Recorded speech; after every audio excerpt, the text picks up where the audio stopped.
বললাম যে আমি এমপি, আমারে তোমরা খেলাইও না, রাতি রাতি খাইলে ব্যথা পাবো, পরে উন্নয়ন বাধাগ্রস্ত হইব।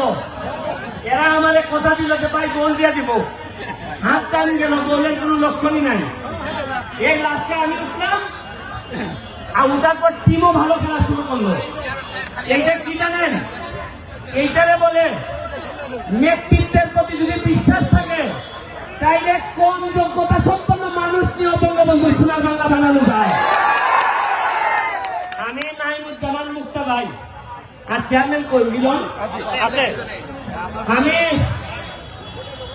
আপনাদেরকে কি বলবো, আমি জীবনে আসি নাই পঞ্চগড়, তবে আজকে আসার পর মুক্তা ভাই আর মিলন যে সম্মান আমাদেরকে দেখাইছে, আমি আর জীবনের পঞ্চগড় ছাড়বো না, সারা জীবনে একবার।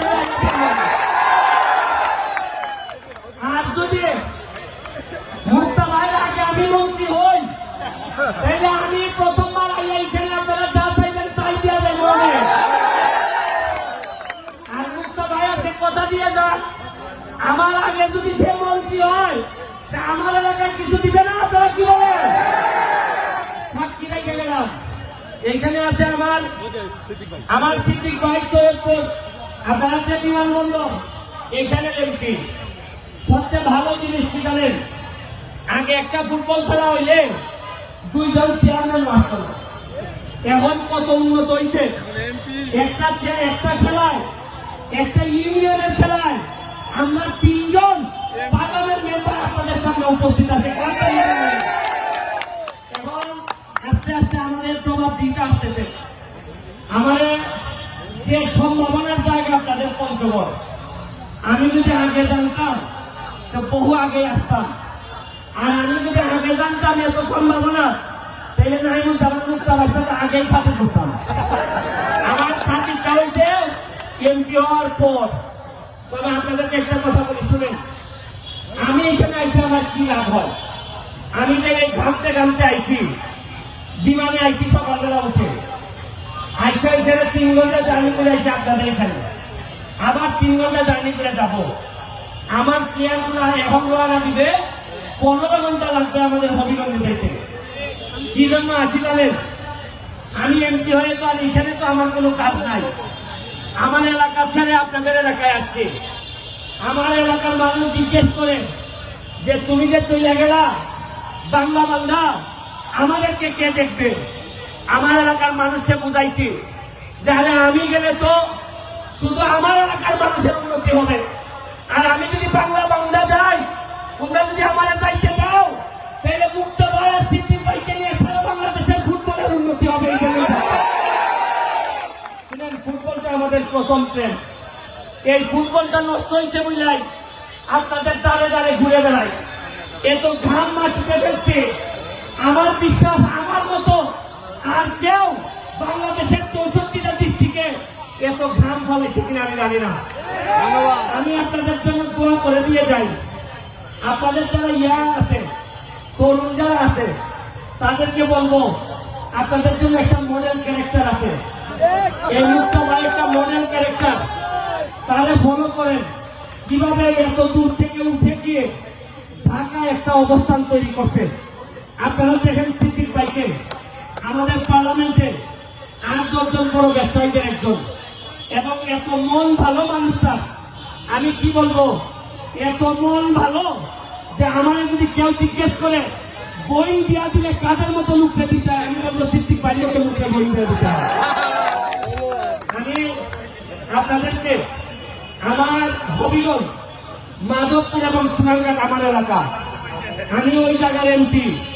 আমার এখানে 2টা রিজার্ভ ফরেস্ট আছে, রেমাকালেঙ্গা, সাতছড়ি। আমার এলাকায় 24টা চা বাগান আছে। আমার এলাকায় প্রায় 100 মতো ইন্ডাস্ট্রি আছে।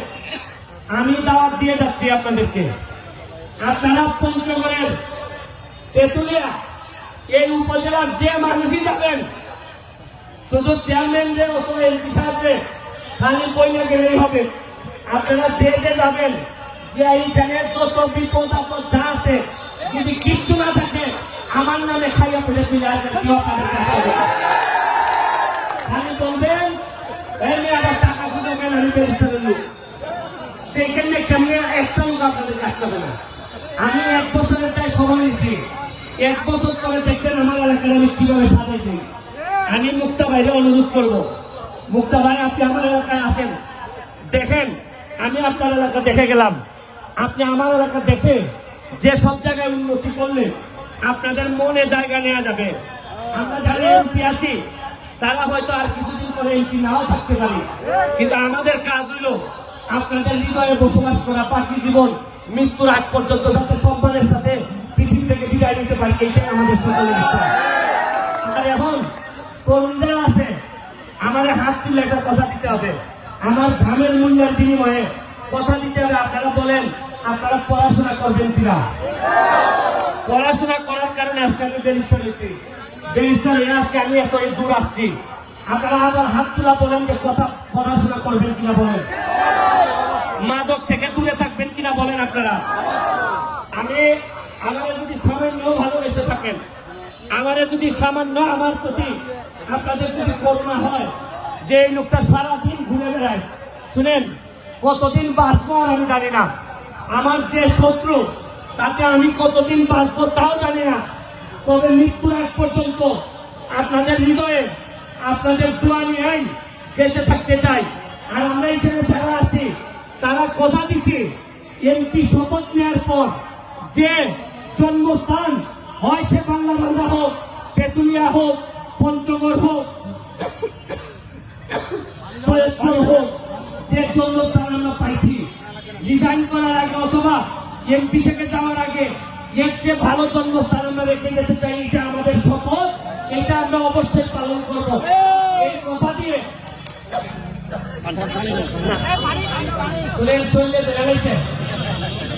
প্রতিদিনই কোনো না কোনো লোকের বিরোধিতা করতে হয়। যদিও মুক্তা ভাই পিছিয়ে কয় আন্না একটু আসো আন্না, খুব ভালো লোক, মানে আমার বড় ভাই যেভাবে পিস থেকে টাইনে ধরে রাখে, এইভাবে মুক্তা ভাই সিদ্দিক ভাই আমার ধরে রাখে। আমি আগাইলে আমরা সংসদে অনেক ভালো মজা করি, তবে একটা কথা বলে যাই, এই আপনাদের তেঁতুলিয়া কোন বিল, কোন অধিকারের সংগ্রামে যদি আমাদের নামে যখন মুক্তা ভাই সংসদে দাঁড়ায়, তবে চোখ বন্ধ করে সৈয়দপুর এবং হবিগঞ্জের 2 জনকে আপনারা পাবেন তার সমর্থনের জন্য। কথা দিয়ে যাচ্ছে প্রয়োজনে মুক্তা ভাই যদি চায় যে 2টা এমপি লাগে, শেখ হাসিনার কাছে যাওয়া লাগবো, বিয়াদ করে আমরা তেঁতুলিয়ার কোন উন্নয়নে আমরা 3 জনে ওনার পায়ে ধরে পড়ে থাকবো, তাও উন্নয়ন এই কথা দিয়ে আর সামান্য একটা সালাম দিয়ে লাস্টের মুক্তা ভাই শেষ করবে।